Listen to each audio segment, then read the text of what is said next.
Confidence is not noise. It isn't the aggressive handshake, the rehearsed smile, or the constant need to speak just to be seen. Real confidence is quieter than that.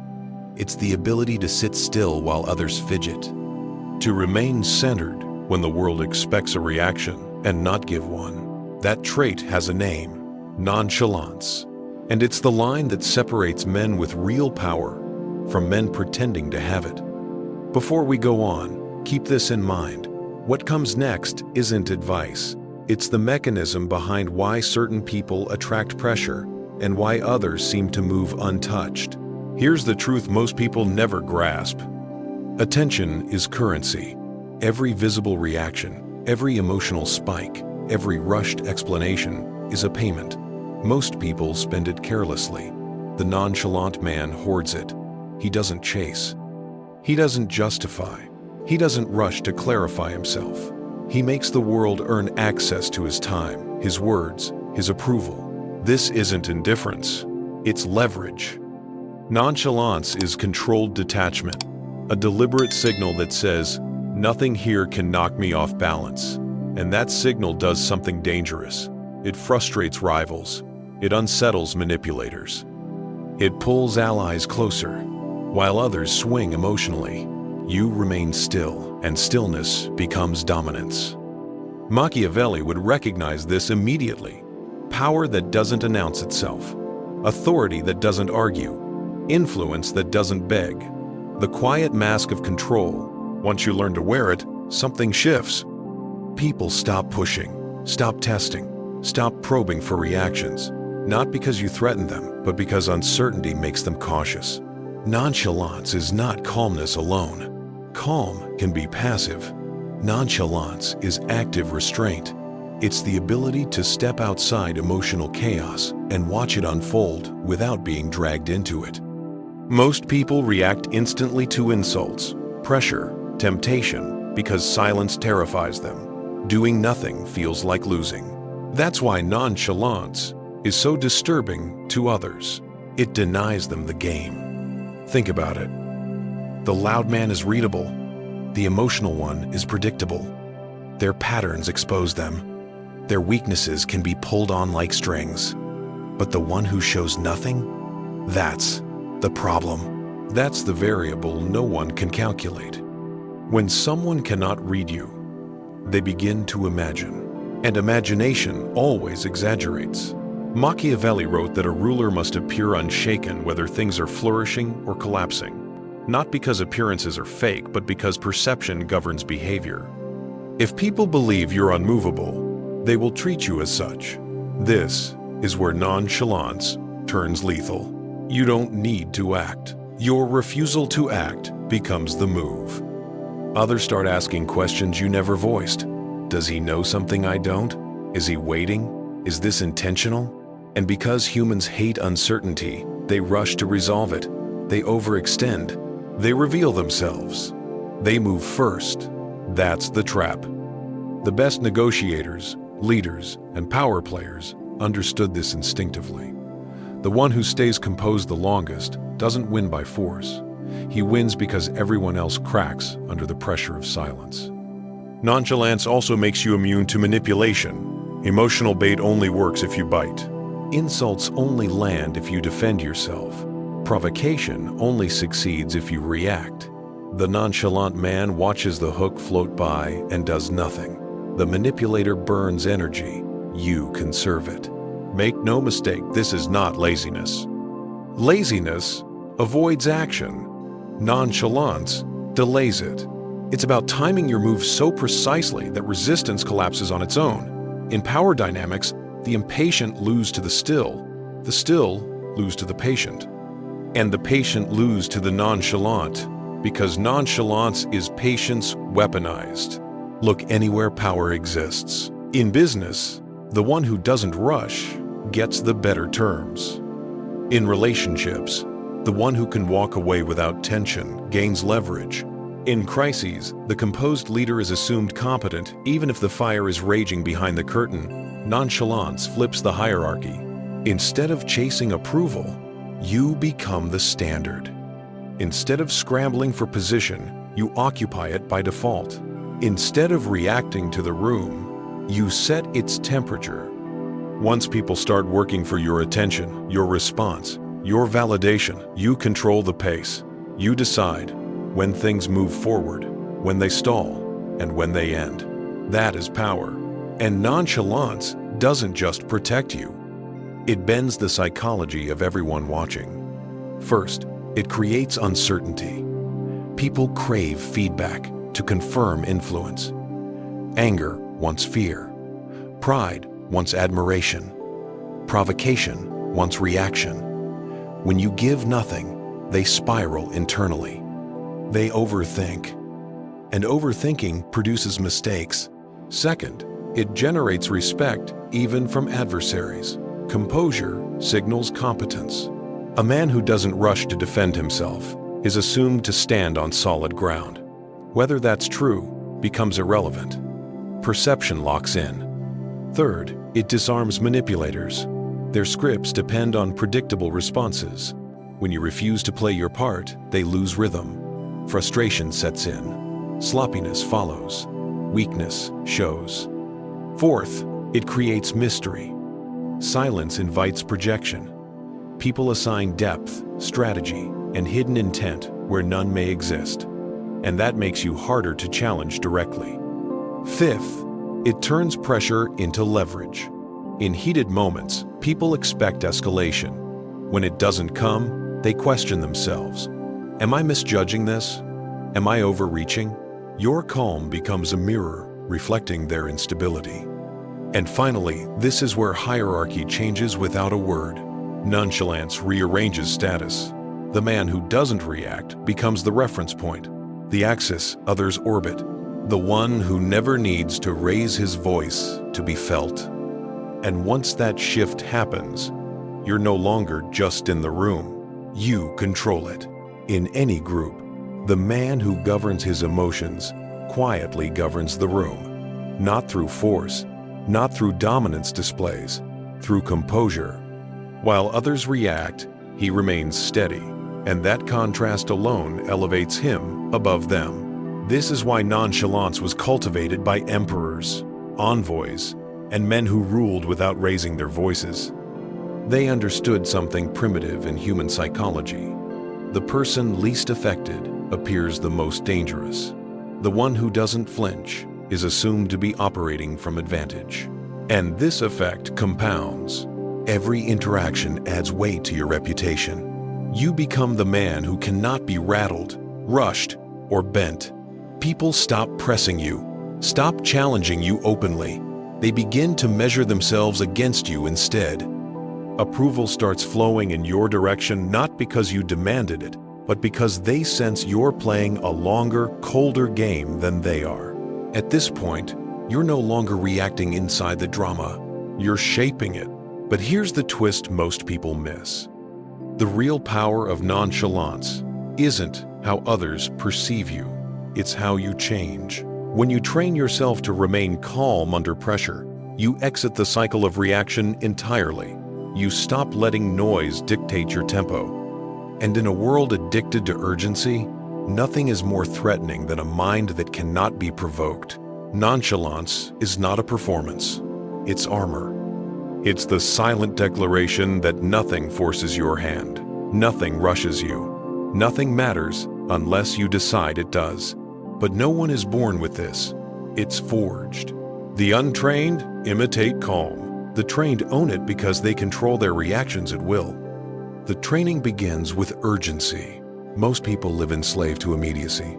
Every notification, every demand, every interruption pulls them forward like a leash. The nonchalant man refuses this rhythm. He delays responses. He pauses before acting. He lets moments breathe. When you slow down, chaos starves. And something subtle happens. People begin adjusting to your pace. They don't announce it. They just fall in line. Next comes the discipline of the unmoved face. Most people betray themselves, constantly tighten jaws, raised brows, flickering eyes. These micro-reactions are tells. They teach the world exactly where to press. You remove them, Imagine sitting across from someone who insults you directly. Your pulse rises, your breath tightens, but your expression doesn't change. No defense, no smirk, no reaction. This is emotional opacity. You give the world nothing to work with. But nonchalance isn't stiffness. It's controlled energy. The powerful are not statues. They move and speak with a rhythm that signals abundance of time. You don't rush to talk. You let silence stretch until others fill it with nervous explanations. You don't rush to act. You observe, calculate, and strike only when the moment is yours. The result is predictable. People begin waiting for your words, your decision, your signal. Then comes withdrawal. Overexposure kills presence. If you are always available, always visible, your weight evaporates. The less frequently you appear, the more valuable your presence becomes. Withdraw strategically. Short replies instead of long ones. Leaving early without explanation. Declining invitations without justification. You create the impression of priority even if your only plan is solitude. Another test, loss. Anyone can remain composed when they win. The real examination is denial. When something is taken from you, when an outcome turns against you, most men expose themselves. They sulk, they lash out, they explain. You do neither. You accept loss with the same calm as victory. You feel it privately, but you never broadcast it. Public composure, private calculation. Your return is planned in silence. Men who talk excessively are easy to read, easy to provoke, easy to predict. Nonchalance thrives on brevity. Say only what's necessary.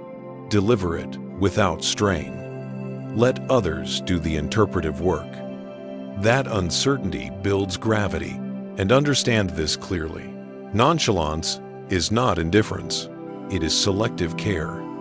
You are not detached from everything. You are immune to anything that does not deserve your attention.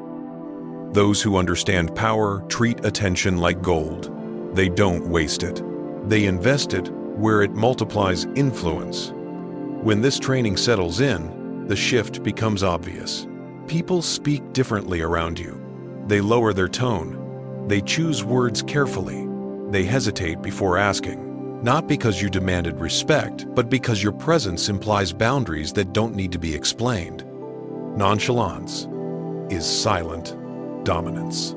It tells the world you cannot be rushed, shaken, or maneuvered. You've removed yourself from the frantic rhythm entirely. And now, something remarkable happens. Instead of pulling you into their chaos, people begin adjusting to your tempo. They move slower, speak softer, think twice. They start dancing to music you chose. In its raw form, nonchalance is simply the absence of visible concern. Refined, it becomes a weapon. It disarms rivals, unsettles enemies, and lulls manipulators into exposing themselves. Because humans are conditioned to chase reactions. When you remove them, you remove the script. And without a script, they don't know how to play. That uncertainty is not weakness. It is power. In politics, war, and business, the most dangerous figures are never the loudest ones. They're the calm individuals who remain untouched by pressure. No raised voice, no frantic movement, no visible urgency.